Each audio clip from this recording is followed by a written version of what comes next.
मायके का बोझ। घनश्याम और सावित्री जी का एक बेटा था। उसका नाम था अविनाश और बहू का नाम था अंजलि। घनश्याम जी की एक छोटी बेटी थी, यानी कि अविनाश की छोटी बहन अदिति। उसकी शादी को अभी कुछ ही साल हुए थे कि अदिति का अपने पति के साथ तलाक हो गया। तलाक के बाद अदिति अपने मायके यानी कि घनश्याम और सावित्री जी के घर लौट कर आ गई। अदिति के तलाक हो जाने की वजह से घर में सब लोग बहुत दुखी थे। इतनी धूमधाम से शादी की थी हमने अपनी बेटी की, सोचा नहीं था कि उसकी जिंदगी में ये सब हो जाएगा। ठीक कहते हैं आप, हमारी इकलौती बेटी है। अगर एक बार बेटी की शादी टूट जाए तो माँ बाप कभी चैन से नहीं रह सकते। मम्मी पापा मुझे माफ कर दो, मैं कभी शादी तोड़कर यहाँ नहीं आना चाहती थी, लेकिन अगर मैं कुछ और दिन वहाँ पर रहती तो शायद जिंदा भी नहीं रह पाती। अरे कैसी बात करती हो अदिति, ये तुम्हारा घर है और वैसे भी मैं अपनी बहन को दुखी नहीं देख सकता। अच्छा किया जो तुम यहाँ पर चली आई। अदिति दीदी, जब लड़की को अपने ससुराल में कोई परेशानी होती है तो वो अपने माँ बाप के साथ ही तो शेयर करती है। आपने भी वही किया, इसमें दुखी होने वाली क्या बात है। आप आराम से रहिए, जल्दी सब कुछ ठीक हो जाएगा। मैं अपनी बेटी को इस तरह दुखी नहीं देख सकता। मैं उसकी शादी कहीं और करवाऊंगा। एक अच्छा लड़का देखकर अपनी बेटी की जिंदगी को फिर से अच्छा कर दूंगा। मम्मी पापा और भैया भाभी, मुझे इसी बात का डर था कि अगर मैं ससुराल छोड़कर यहाँ आ जाऊंगी तो पता नहीं आप लोगों को कैसा लगेगा, लेकिन आप लोगों ने मुझे एक्सेप्ट करके मेरी सारी प्रॉब्लम सॉल्व कर दी। अरे कैसी बात करती हो बेटा, इसमें एक्सेप्ट करने वाली क्या बात है। तुम बेटी हो हमारी, तुम्हारी जिंदगी में परेशानी आएगी तो हम ही तो तुम्हारा साथ देंगे, और कौन आएगा। कुछ दिनों के बाद। और अविनाश, वो शर्मा जी के पोते का मुंडन था, उन्होंने खाने पर बुलाया है। अब देखो भाई, मैं और तुम्हारी माँ तो जाना नहीं चाहते, हमें कहीं और जाना है। एक काम करो, तुम अंजलि को लेकर उनके घर चले जाओ। ठीक है पापा, मैं और अंजलि चले जाते हैं। वैसे भी बहुत दिनों से कहीं घूमने भी नहीं गए, इसी बहाने थोड़ी आउटिंग भी हो जाएगी। भैया भाभी, क्या आप लोगों के साथ मैं चल सकती हूँ? कितने दिन हो गए घर में पड़े पड़े बहुत बोर हो रही थी। वहां पर जाऊंगी तो सब लोगों से मिल भी लूंगी। नहीं अदिति बेटा, तुम रहने दो। लेकिन क्यों मम्मी, अदिति हमारे साथ आ सकती है। अच्छा है ना, लोगों से मिलेगी तो उसका मन अच्छा हो जाएगा। अरे बेटा, तुम्हारी मम्मी इसलिए मना कर रही है क्योंकि अभी अभी अदिति का तलाक हुआ है। लोग 10 सवाल पूछेंगे। पता चला पार्टी में जाकर खुश होने के बजाय तुम लोगों का मूड भी खराब हो गया। अविनाश, मम्मी जी ठीक कहती हैं, अदिति को यहीं रहने दो, उसे भी अच्छा नहीं लगेगा, लोग उससे तरह तरह की बात करेंगे तो। अदिति बेटा, तू घर पर ही रुक जा। थोड़ी देर के बाद। अदिति बेटा, हम लोग तेरे पापा के दोस्त के घर जा रहे हैं, उन्होंने चाय पर बुलाया था। अविनाश अंजलि तो शर्मा जी के यहाँ मुंडन पार्टी में चले गए। एक काम करना बेटा, तू अपने लिए खाना बना लेना और खा लेना। मैं और तेरे पापा भी बाहर ही खा कर आएंगे। लेकिन क्यों माँ, मैं आप लोगों का खाना बना दूंगी ना, बाहर खाने की क्या जरूरत है। अरे बेटा, बहुत दिन हो गए तेरी माँ को डिनर पर नहीं लेकर गया, और आज तो अंजलि और अविनाश भी नहीं है, तो अच्छा मौका है। तो मैं भी आप लोगों के साथ चलती हूँ, घर पर अकेली में क्या करूँगी। देख बेटा, तू इस तरह तलाक होने के बाद घर से बाहर घूमती फिरती दिखेगी, पड़ोस वाले क्या सोचेंगे। थोड़े दिन तो घर में रह, अच्छा नहीं लगता ना बेटा इस तरह। तुम्हारी मम्मी ठीक कह रही है बेटा, हमें लोगों को बातें बनाने का कोई मौका नहीं देना चाहिए। और कुछ दिन की तो बात है, फिर सब कुछ नॉर्मल हो जाएगा। कुछ दिनों के बाद। मम्मी जी, मेरे मायके में मेरे भाई की शादी है, मुझे वहां जाना है। अरे पर तुम चली जाओगी तो घर का पूरा काम खराब हो जाएगा, सबका खाना, सारी चीजें सब डिस्टर्ब हो जाता है। अविनाश, कैसी बातें कर रहे हो। बहू की भाई की शादी है तो शादी में तो जाएगी ना वो। और वैसे भी इस बार मैं पूरे 15 दिन के लिए जा रही हूँ।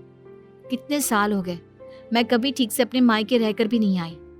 और अब काम की चिंता क्यों करना, अदिति है ना, वो घर के सारे काम कर लेगी। अब वैसे भी उसके पास और कोई काम तो है नहीं, मायके में बैठी है तो आराम से उससे भी काम करवाइए। बहू सही कह रही है, अब अदिति यहाँ रहेगी तो काम तो करेगी ना, और कुछ दिन तो बहू को छुट्टी मिलनी ही चाहिए। अंजलि बेटा, तुम आराम से 1 महीना अपने मायके में रह कर आओ, घर का सारा काम अदिति संभाल लेगी। 1 महीने के बाद जब अंजलि अपने मायके से लौट कर आती है, मम्मी जी ये देखिए, मेरी माँ ने आपके लिए बनारसी साड़ी भेजी है और साथ में सोने के कंगन भी, और पापा जी आपके लिए बंद गले का कोट और ये रिस्ट वॉच। क्या बात है अंजलि, अपने मायके से बहुत अच्छे अच्छे तोहफे लेकर आई हो तुम। लेकिन अदिति के लिए कुछ नहीं लेकर आई? अरे क्या करती, अब साड़ी गहने इन सब का अदिति क्या करेगी? उसका तो तलाक हो गया है ना। और वैसे भी मैं अपने मम्मी पापा से अदिति के तोहफे के लिए बात करती तो अच्छा नहीं लगता ना, क्या सोचते वो? बहू सही कह रही है बेटा, अदिति का तलाक हो गया है और तलाकशुदा लड़की के लिए कोई क्या गिफ्ट रखेगा। अब बाद में जब कभी अदिति की शादी होगी तब सब ठीक हो जाएगा, कोई बात नहीं। लेकिन भाभी, पहले तो मेरे लिए आप सब कुछ लाती थी और अब इस तरह। अभी बताया ना तुझे, तेरा तलाक हो गया है बेटा, अब तुझे ऐसे ही रहना पड़ेगा, इसमें बुरा मानने वाली क्या बात है। कुछ दिनों के बाद, पापा वो मुझे कुछ पैसों की जरूरत थी, जितने भी पैसे मेरे पास थे वो सब खर्च हो गए हैं। तुम्हें पैसों की क्या जरूरत है बेटा? वो क्या है ना मम्मी, मुझे अपने लिए कुछ कपड़े खरीद कर लाने थे, सारे कपड़े बहुत पुराने हो गए हैं। अरे बेटा, सारा दिन घर में ही तो रहती हो तुम, नए कपड़ों की क्या जरूरत है? और इस महीने खर्चा थोड़ा ज्यादा हो गया है, मैं तुम्हें बाद में पैसे दे दूंगा। ठीक है पापा, जैसी आपकी इच्छा।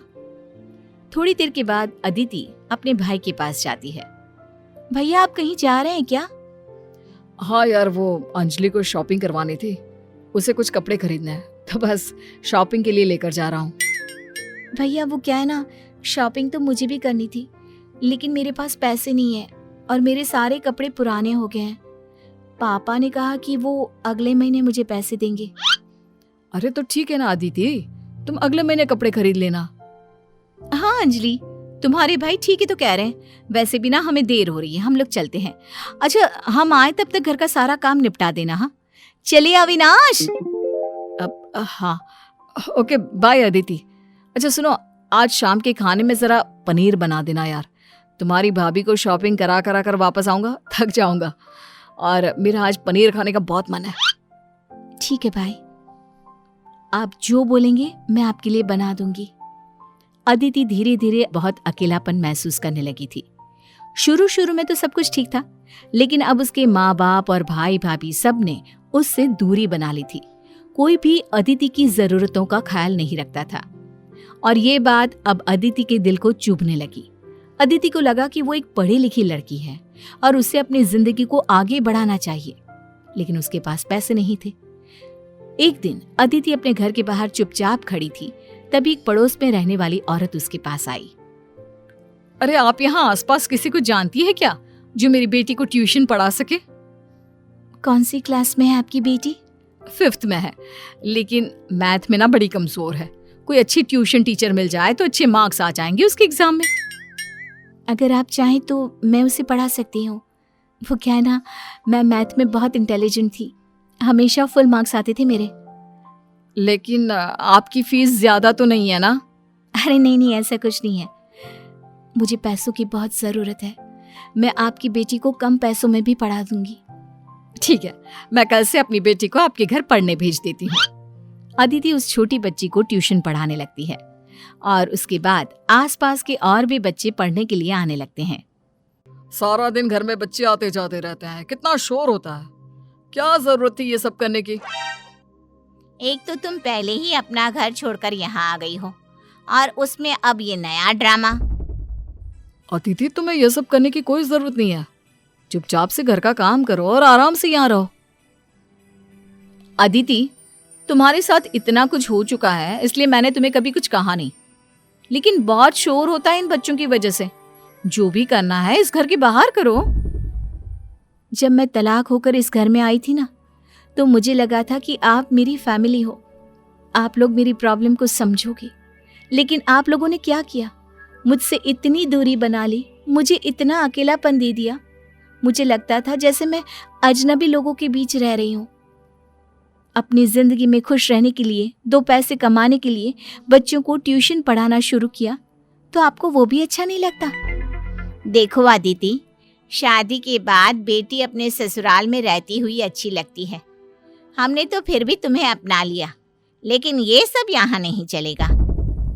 ठीक है मम्मी, अपने ससुराल तो मैं नहीं जा सकती, लेकिन अगर आप लोगों को इतनी प्रॉब्लम है तो मैं आप लोगों के पास भी नहीं रहूंगी।